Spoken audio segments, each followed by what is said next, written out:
It is so very nearly time for you to book your ticket, hop on a plane and leave all of your worldly worries behind you. Animal Crossing New Horizons is out later this week on the 20th of March, and Tom Nook is inviting you to take an island getaway package and found a new village on an idyllic island. Even amongst video games, it is one of the more appealing escapist dreams, putting a fresh spin on Animal Crossing's traditional charms. When you arrive, the island is covered in weeds, but setting down your tent, you get to work taming the land, putting in some elbow grease to make the place a home for yourself and your fellow islanders. A big new part of that comes in the form of DIY, letting you gather up resources, whether it's weeds, wood and iron, and then combining them to make everything from simple beds and tables to wells and fountains for public spaces, and even things like vending machines and wind turbines.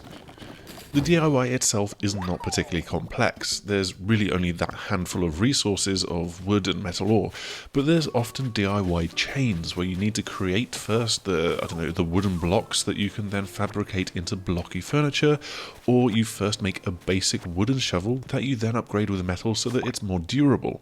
That's right, there's durabilities to consider for your various tools in the game for the first time, with a basic net made of twigs only letting you catch about 10 bugs before it breaks, but an upgraded one able to last many times longer. Just as in The Legend of Zelda Breath of the Wild, that can be a touch inconvenient at times, and there's no indication of how much use you've managed to get out of something, but I soon adapted to having a bunch of raw materials in my pocket inventory to quickly knock together anything that I needed to replace, and you can always get at a DIY work table. Where games like Stardew Valley and Harvest Moon run on a shortened day-night cycle that lasts maybe an hour, Animal Crossing has always locked itself to the date and time of your console's clock. The seasons follow the real world, and there's now a choice when you're picking your island to set it in the southern or northern hemisphere, so the game now caters to those living with a clockwise toilet flush. And then the time of day also matches the time of day outside, so if it's 5 PM on the 16th of March where you are, then the sun will be slowly dipping towards the horizons on a crisp spring day in the game as well. Or maybe, because it is March, it's rainy and miserable. Regardless of the weather, New Horizons looks every part a gorgeous island escape. The Nintendo Switch is so much more powerful than the 3DS, and it is able to lavish the world with so much more detail than before. The way that animals have an almost felt-like texture to them is charming, the way that the weather makes the leaves on the trees rustle as wind and rain blow through, the way that shadows are cast as the time of day changes, and how streams that carve up the island glisten like it's a classic anime film.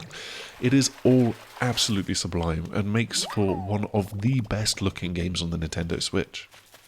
But back to island life, because all of your animal neighbours have their particular habits and routines, and you'll have to be mindful of shop opening times if you're looking to buy or sell things, although there are some options there for if you have to play while it's out of hours. There's also a weekly routine, so Daisy May will turn up every Sunday morning to sell turnips, for example, and the game gradually grows and changes from one day to the next. Every time something big happens to the world, whether it's a new shop opening, the construction of a bridge, a new villager moving in, or even just an upgrade to your home, it will always happen the next day or maybe even the day after that. Ever since the GameCube original, it is things like these that lure you into returning to the game every day. There's always something to do. There's new fossils to dig up, there's new fruit on trees to gather up and sell in the series' forage-based economy, and there's always new stock in the shops to inspect and consider buying.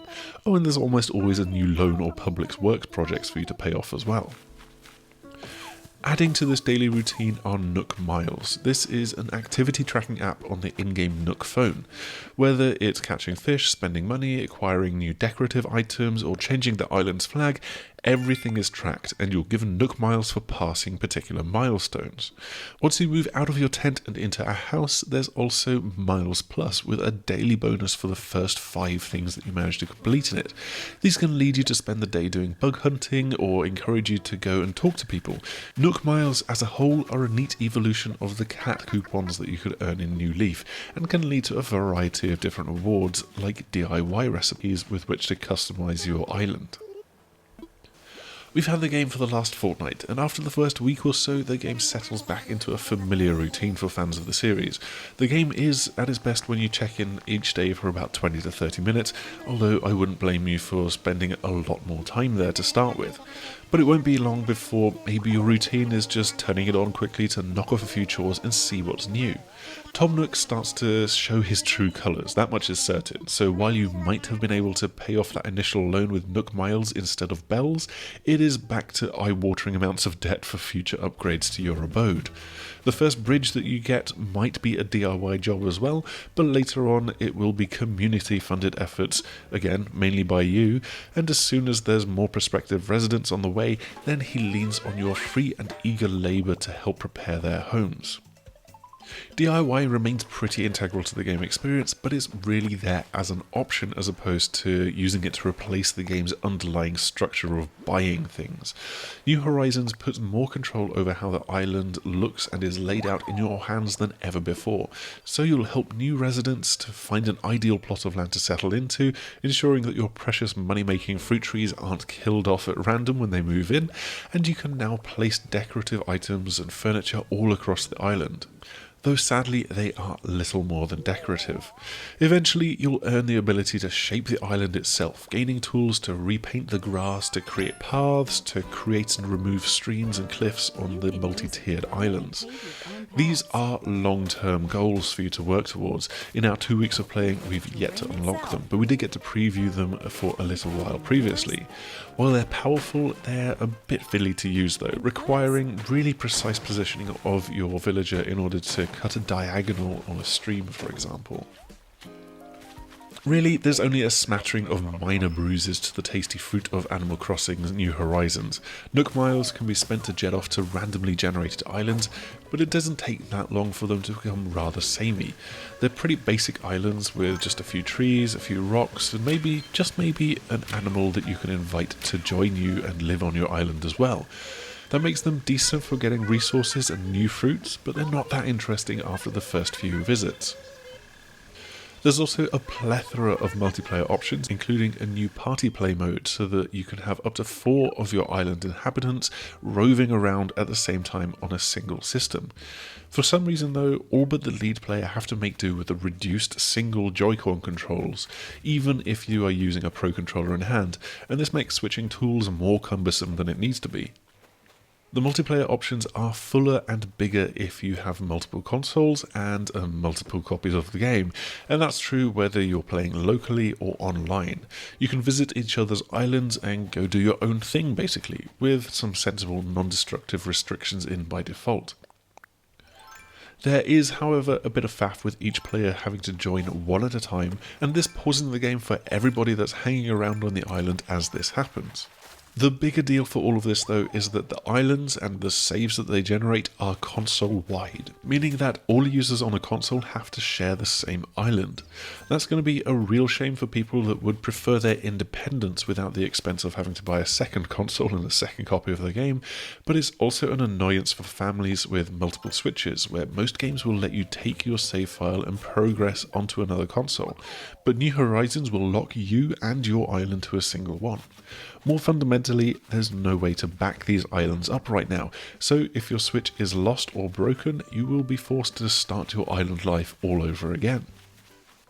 But on the whole, none of that really matters or gets in the way of a game that is so thoroughly charming. All of the things that made Animal Crossing games of the past so wonderful are here, and they are amplified by this simple power of the Switch and a bunch of new ideas. Animal Crossing New Horizons is the perfect island escape, and it comes highly recommended for anybody that owns a Nintendo Switch and has an inkling that this might be the style of game that they would enjoy. Thanks as ever for checking out our video. I hope you have found it nice and informative. If you want a bit more Animal Crossing, then we had a video last week as well, which dug into 10 things that we loved about playing Animal Crossing at a preview event. You can also head over to thesixthaxis.com where we've got our full written review. But before you go, please make sure to like, subscribe and share, and hopefully we will see you again soon. Goodbye.